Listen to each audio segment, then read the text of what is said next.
Guys, pag-aralan natin ngayon yung Rule 5 ng Article 30 dun sa violation, ball return to the backcourt. So, what is the definition of ball return to the backcourt? The player of that team touching the front court by holding, dribbling, and both feet is on the front court. So meron na siyang tinatawag na team control. So basta yung tatlong elemento ay present na po dyan, like both feet, last ball, dribbling, catching the ball. Yung team na yan, team A for example, A1, dribbling the ball, and nagkaroon ng yung bola napunta sa backcourt nila. So kinuha siya ng A2, so meron na tayong ball return to the backcourt. Yan guys yung paano tumawag ng pagdating dun sa violation na yan, no? So ano ang magiging resumption natin dyan kung A ang gumawa niyan? So mapupunta na yung possession natin dun sa team B na with 14 second shot clock. Saan naman po ang inbound yan?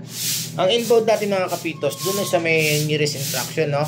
Dun sa pinaka area kung saan nangyari yung backing. So hindi na sa A, sa bola na natin bibigay with 14 shot clock na po tayo.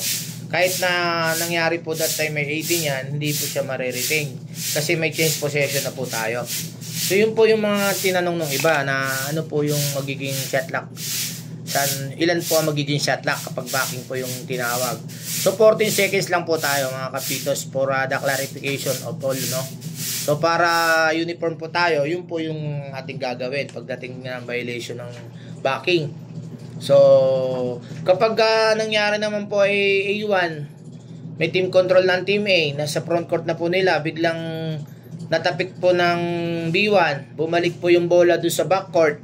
So kinuha po ng A2, uli ang nakakuha. Wala po tayong backing. Ang mangyari lang po diyan, continuous po yung shot clock. Kung bumalik po sa backcourt, panibago po tayong bilang ng 8 seconds. Yun naman po yun, yung natin, papasok naman po diyan yung sa article 28 natin, yung sa 8 seconds. Reset po tayo. Recount po ulit tayo, pero yung shot clock po natin diretso.